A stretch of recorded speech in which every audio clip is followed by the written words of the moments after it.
What's up YouTube, Capital G here. So this is some very big and significant news, and it's basically talking about some of the rule changes and how things are going to work moving forward into TCG. A lot of people probably didn't realize this, but the rule book has actually been significantly updated, and it's actually going to put us where we're a lot closer to the OCG. And this is a good thing because I think that us having kind of different rulings and having things work differently in the TCG and the OCG doesn't really make a lot of sense if it's technically the same card game. So this is actually an update that was in the new rule book for the Link Strike starter deck, and a lot of people obviously don't take out the freaking rule book and read it back and forth, so a lot of people didn't realize this. And for you competitive players, you people going to YCSs and going to regionals, you definitely need to know this, because if you don't know this, you could end up like losing a duel because of this, because it's very, very significant. So simultaneous effects going on a chain is going to change in the TCG. Simultaneous effects going on a chain, if you don't know that terminology,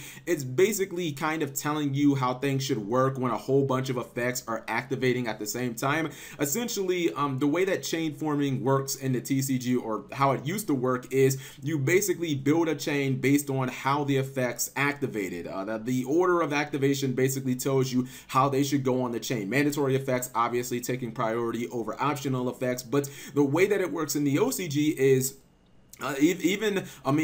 unless the effects happened at the same exact time, you can kind of order the chain however the fuck you want. You can just put this here, this there. You can order chain links kind of however you want. Obviously, again, mandatory effects taking priority over optional effects. In the TCG, Konami said, no, you guys can't do that. You basically have to order the chain in the way that the card's activated. And let me give you like some very easy examples to understand for those of you who are like, Cap G, chain link, what the hell are you even talking about, right? So Reddit gave a very good example, right?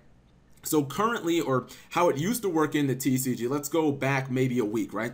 It used to be, let's say you had a Dante burning of the Dante freaking Traveler of the Burning Abyss. I don't know why I couldn't pronounce that, right? Let's say you had a Dante on the field and you detached your material. Let's make that material a Farfa, and you milled a Wolf plus you milled a copy of Graph, right? So it used to be that obviously the mandatory effect, which is the Wolf, has to be Chainlink 1, and then because you have two things that are trying to activate at the same time, you have Farfa and you have Graph both in the graveyard, and they're both saying, hey, we want to activate, we're both optional effects. The way that it used to be is, well, Konami said that you couldn't order it the way that you wanted to, since the Farfa technically hits the graveyard first, because detaching it from XC material is a cost. You'd have to put that Farfa as Chainlink 2, and then your Graph would end up being Chainlink 3. Now the way that it's going to work in the TCG is the Wolf is still going to be Chainlink 1 because it is a mandatory effect. Mandatory effects take priority over everything, and then those two optional effects, the Farfa and the Graph, you can kind of resolve them however you want. Now some people might say, okay, Cap, what's really the big deal? So you get to make your Graph Chainlink 2 instead of Chainlink 3 and have Farfa Chainlink 3. How is that going to change Yu-Gi-Oh? Like, how is that actually going to be significant? You guys have to think about it. Think about something like Solemn Strike. Think about a card that sees play at such a high level, and a lot of people play 3 of that card. You do understand that your opponent cannot interrupt, and your opponent cannot interrupt your chains as you're building them, right? So you have that Wolfish Chainlink 1.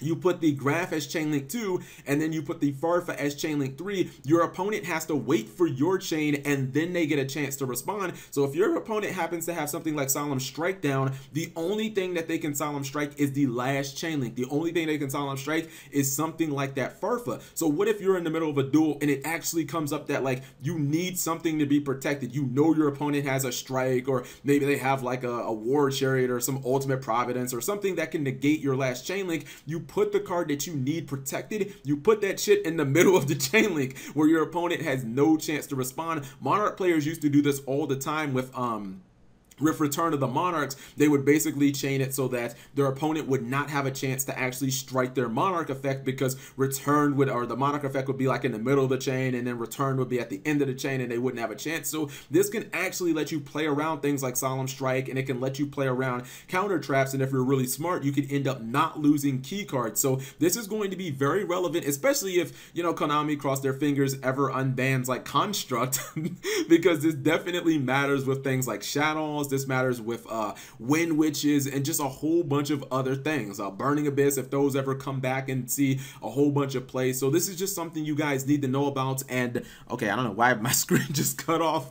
I'll have the Reddit page here so you guys can kind of read up on this more. But yeah, definitely going to be something that's important, and players who definitely remember this, they're going to take advantage of this. And I think that this is good, man. It doesn't make sense for us to have different rulings in the TCG as they have in the OCG. It's the same game of Yu-Gi-Oh! I understand we have different ban lists and whatnot, but that's kind of like ideology. It doesn't make sense for us to have different rulings, and now Konami just has to do the whole thing with like public and private knowledge, and if they update that, we'll basically be sitting just as the OCG is. So you guys let me know in the comment section what you think of this. What other crazy examples can you think of where this might end up being very relevant? Thank you guys for watching this. Always subscribe if you have not already. This video has been brought to you by Audible. Get a free audiobook download and 30-day free trial at audible.com/MegaCapitalG. Over 180,000 titles to choose from on your mobile device. I'm listening to the amazing I Can't Make This Up by Kevin Hart. Link in the description.